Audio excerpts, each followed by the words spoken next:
नमस्ते बच्चों, आप सभी का आज के इस हिंदी सत्र में स्वागत है। देखो नया साल है आया, धरा पुलकित हुई गगन मुस्काया। एक खूबसूरती, एक एहसास, एक ताजगी, एक विश्वास, एक सपना, एक सच्चाई, एक कल्पना, एक एहसास। यही है एक नए साल की शुरुआत। बच्चों, आप सभी को नए साल की खुशियों भरी शुभकामनाएं। उम्मीद है कि आपको नए साल में उत्साह मिले और पूरे साल आपको सफलता मिले।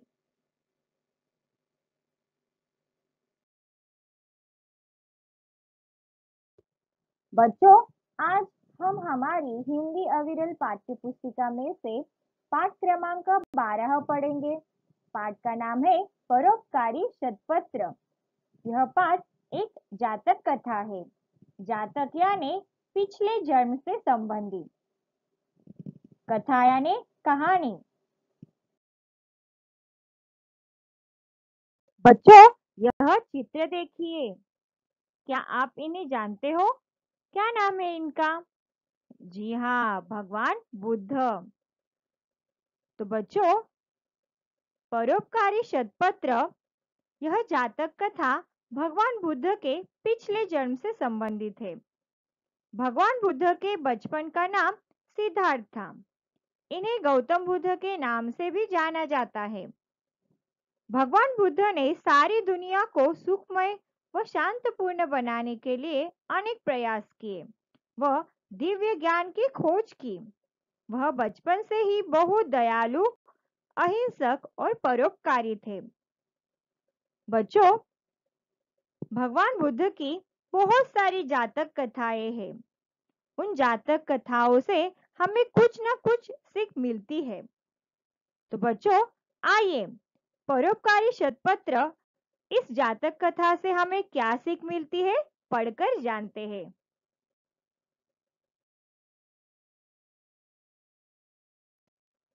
पाठ क्रमांक 12, परोपकारी शतपत्र। परोपकारी यानी दूसरों पर उपकार करने वाला। बच्चों, इस जातक कथा में एक शेर है। शेर यानी लायन। और एक शतपत्र नाम का कटफोड़ा यानी उड़पेकर पक्षी है। बच्चों, आप सभी शेर के बारे में तो सब कुछ जानते हो, है ना? पर क्या आपने कभी उड़पेकर को देखा है यानी कटफोड़े को देखा है? कुछ बच्चों ने तो जरूर देखा होगा। कटफोड़े पक्षी की चोंच लंबी होती है और बहुत ही मजबूत और नकुली होती है। उससे वह पेड़ के तने में छेद यानी बिल बनाता है और उसी बिल में रहता है। तो बच्चों, आइए अब हम कहानी पढ़ते हैं, परोपकारी शतपत्र।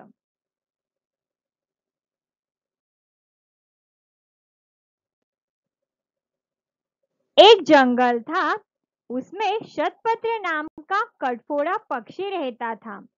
वह केवल फल, फूल और पत्ते ही खाता था, जबकि दूसरे कटफोड़े कीड़े मकोड़े खाते थे। यह देखकर सभी कटफोड़े हैरान होते थे। एक दिन एक कटफोड़े ने शतपत्र से कहा, अरे शतपत्र, तुम कटफोड़ा होकर भी कीड़े मकोड़े क्यों नहीं खाते? कठिन शब्दों के अर्थ समझते हैं। जंगल यानी वन, हैरान यानी चकित। अब इसका अर्थ समझते हैं।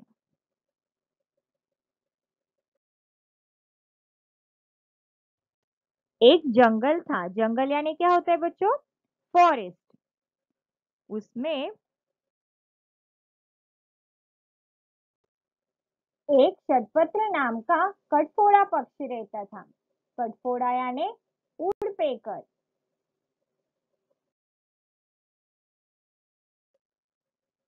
शतपत्र सिर्फ फल फूल और पत्ते ही खाता था, जबकि दूसरे कटफोड़े कीड़े मकोड़े खाते थे। कीड़े मकोड़े यानी इंसेक्ट्स खाते थे।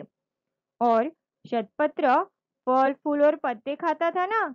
यह सब देखकर क्या होता था बच्चों? सभी कटफोड़े हैरान होते थे। उनको लगता था, अरे हम तो कीड़े मकोड़े खाते हैं, यह जो कटफोड़ा है उसे भी फल फूल और पत्ते नहीं खाने चाहिए, कीड़े मकोड़े ही खाने चाहिए। तभी एक कटफोड़े को रहा नहीं गया। उसने शतपत्र से पूछा कि अरे शतपत्र, तुम कटफोड़ा होकर भी कीड़े मकोड़े क्यों नहीं खाते? उसने उसे कहा कि देखो, हम लोग तो कीड़े मकोड़े खाते हैं, तो तुम्हें भी कीड़े मकोड़े खाने चाहिए। ऐसी क्या बात है कि तुम कीड़े मकोड़े नहीं खाते और फल फूल खाते रहते हो? अभी शतपत्र क्या कहता है, आगे देखते हैं।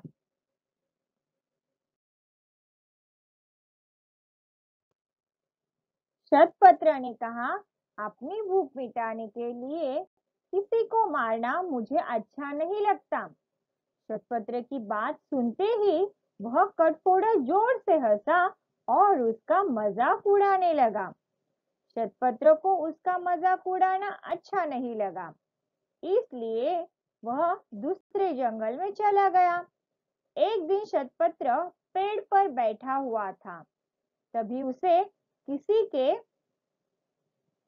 कठिन शब्दों के अर्थ समझते हैं, मजाक यानी परिहास। अब इसका अर्थ समझते हैं। एक कटफोड़े के पूछने पर शतपत्र ने क्या कहा बच्चों? अपनी भूख मिटाने के लिए किसी को मारना मुझे अच्छा नहीं लगता। मतलब शतपत्र को किसी को मारकर खाना बिल्कुल अच्छा नहीं लगता था। तभी क्या हो जाता है, वह जो कटफोड़ा था वह जोर से हंसने लगता है और शतपत्र का मजाक उड़ाने लगता है। शतपत्र को यह बिल्कुल अच्छा नहीं लगता, इसलिए वह दूसरे जंगल में चला जाता है। एक दिन शतपत्र पेड़ पर बैठा हुआ होता है। आगे पढ़ते हैं।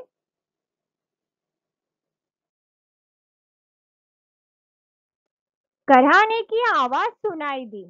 उसने इधर उधर देखा तो एक शेर पेड़ के नीचे लेटा लेटा दर्द से तड़प रहा था। शेर को तड़पता देखकर शतपत्र को उस पर दया आ गई। वह उसके पास गया और बोला, हे वनराज, आपको क्या कष्ट है? आप इस प्रकार क्यों करा रहे हैं? मुझे बताइए, शायद मैं आपके कुछ काम आ सकूं। कठिन शब्दों के अर्थ समझते हैं। कराहना यानी दर्द से चिल्लाना। वनराज यानी जंगल का राजा। अब इसका अर्थ समझते हैं। अब यहाँ पर क्या होता है बच्चों? जब कटफोड़ा पेड़ पर बैठा हुआ होता है, कटफोड़ा यानी शतपत्र, वह पेड़ पर बैठा हुआ होता है, तभी उसे किसी की कराहने की आवाज आती है। कराहना यानी क्या होता है? दर्द से चिल्लाना। तभी शतपत्र क्या करता है? इधर उधर देखता है। तभी उसे एक शेर पेड़ के नीचे बैठा हुआ दिखाई देता है। शेर दर्द से तड़प रहा था, उसे बहुत दर्द हो रहा था। शेर को तड़पता देखकर शतपत्र को उस पर दया आ जाती है।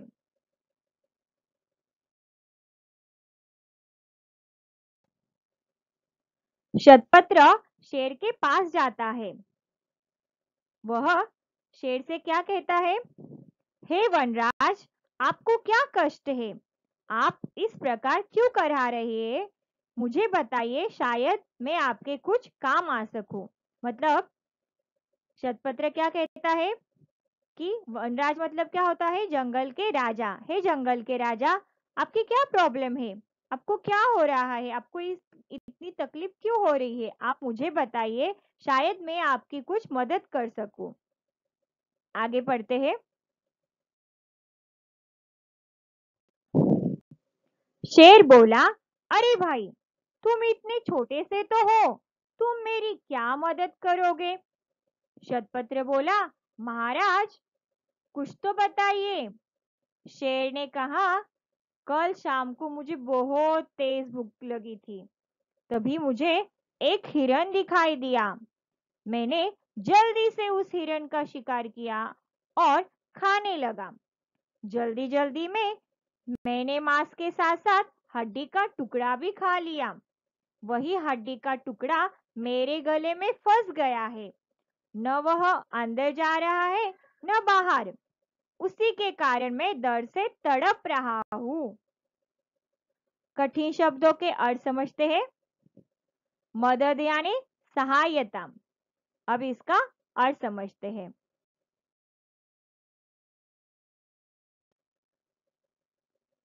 कटफोड़े के पूछने पर शेर क्या कहता है बच्चों? अरे तुम तो इतने से छोटे हो, तुम क्या मेरी मदद करोगे?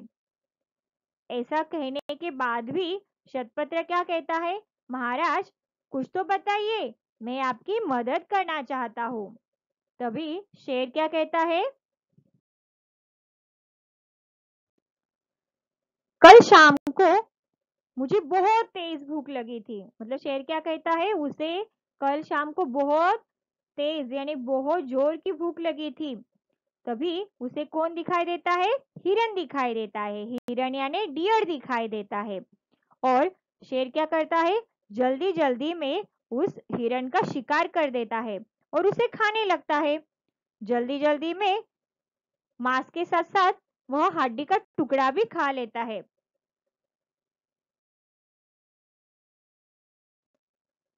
फिर क्या होता है बच्चों? हड्डी का टुकड़ा उसके गले में फंस जाता है और वह हड्डी का टुकड़ा अंदर भी नहीं जाता और बाहर भी नहीं जा रहा था। फिर उसके गले में बहुत तेज दर्द हो रहा था, मतलब बहुत जोर से दर्द हो रहा था। शेर को कुछ समझ में नहीं आ रहा था, अब क्या करे। आगे पढ़ते हैं।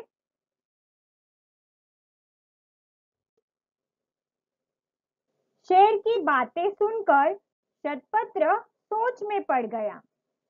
सोचते सोचते उसे एक उपाय सूझा। वह बोला, ठहरिए महाराज, मैं अभी एक लकड़ी का टुकड़ा लेकर आता हूँ। फिर उससे आपके गले में फंसा लकड़ी का टुकड़ा बाहर निकाल दूंगा। शतपत्र उड़कर गया और कुछ ही देर में एक लकड़ी का टुकड़ा ले आया। फिर उसने शेर से कहा, महाराज, आप मुंह खोलिए, मैं यह लकड़ी का टुकड़ा आपके दांतों के बीच में फंसा दूंगा और फिर अपनी लंबी चोंच से हड्डी के टुकड़े को निकाल दूंगा। कठिन शब्दों के अर्थ समझते हैं। उपाय यानी तरीका, ठहरिए यानी रुकिए। अब इसका अर्थ समझते हैं।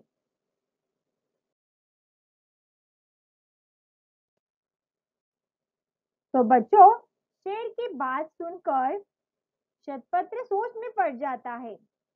उसे समझ में नहीं आता अब क्या करे, कैसे शेर की मदद करे। वह सोचता है, तभी क्या हो जाता है, उसे एक उपाय सूझता है। उपाय यानी एक आइडिया सूझती है। तभी वह क्या कहता है? शेर से कहता है, महाराज, आप जरा रुकिए, मैं अभी क्या करता हूँ, उड़कर जाता हूँ और एक लकड़ी का टुकड़ा लेकर आता हूँ।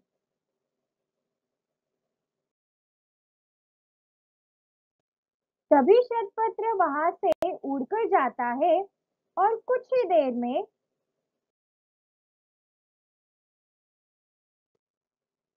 एक लकड़ी का टुकड़ा लेकर वापस आता है। तभी वह क्या कहता है शेर से, महाराज, आप अपना मुंह खोलिए,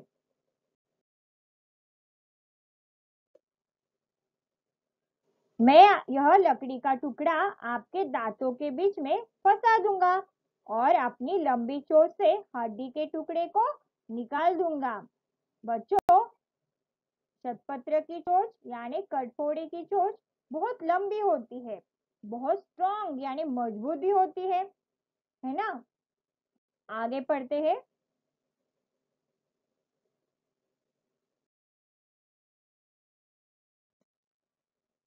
शेर ने शतपत्र की बात मान ली। फिर शतपत्र शेर के मुंह में घुसा और उसने अपनी लंबी चोंच से हड्डी के टुकड़े को निकाल दिया। हड्डी का टुकड़ा बाहर निकलते ही शेर के गले का दर्द ठीक हो गया। शेर ने शतपत्र को धन्यवाद दिया और कहा, शतपत्र, आज तुमने मेरे गले की हड्डी का टुकड़ा निकालकर मुझ पर बहुत उपकार किया है। मैं तुम्हें हमेशा याद रखूंगा। फिर शतपत्र वहां से उड़कर चला गया। जानते हो बच्चों, यह शतपत्र बोधिसत्व भगवान बुद्ध थे, जो अपने सभी जन्मों में दयालु, अहिंसक और परोपकारी थे। कठिन शब्दों के अर्थ समझते हैं। उपकार यानी भलाई, दयालु यानी दया करने वाला, अहिंसक यानी हिंसा न करने वाला, परोपकारी यानी दूसरों पर उपकार करने वाला। अब इसका अर्थ समझते हैं।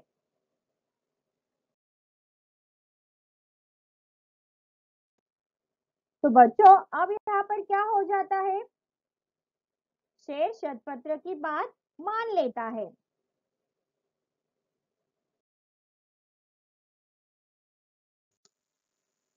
सभी बच्चों, शतपत्र लकड़ी का टुकड़ा शेर के दांतों के बीच में फंसा देता है और फिर वह शेर के मुंह में घुस जाता है और अपनी लंबी चोंच से, चोंच यानी क्या होता है? बीक। लंबी चोंच से क्या करता है? हड्डी के टुकड़े को निकाल देता है।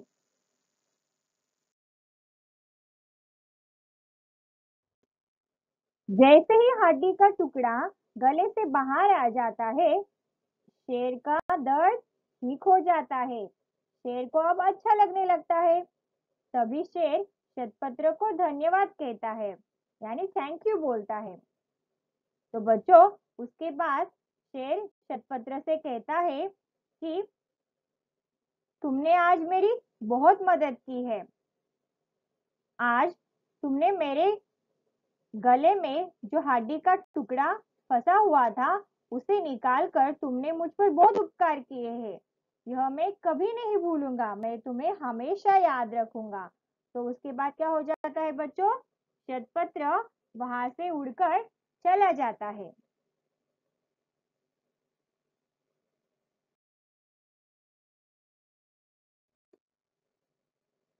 तो बच्चों, यह शतपत्र कौन था? जी हाँ, यह शतपत्र स्वयं भगवान बुद्ध थे।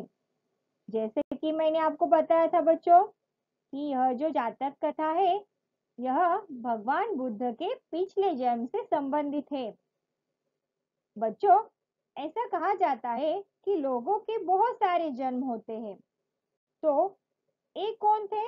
भगवान बुद्ध थे, जो अपने हर जन्म में बहुत दयालु यानी दया करने वाले, अहिंसक यानी क्या होता है? हिंसा न करने वाले, यानी किसी को न मारना या फिर किसी को परेशान न करना, और परोपकारी यानी दूसरों की मदद करने वाले थे। यानी हर जन्म में उन्होंने हमेशा ही लोगों की किसी न किसी रूप में मदद की है।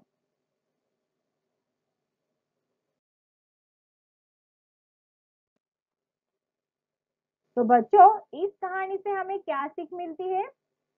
कि हमें हमेशा दूसरों की मदद करनी चाहिए, मतलब हेल्प करनी चाहिए। हर संभव मदद करनी चाहिए, चाहे वो छोटी हो या बड़ी हो, पर हमें हमेशा दूसरों की मदद करनी चाहिए।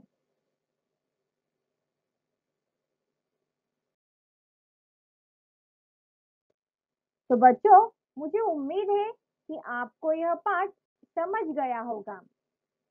आप इस पाठ को एक बार ध्यान से पढ़िए। धन्यवाद। घर पर रहिए, सुरक्षित रहिए।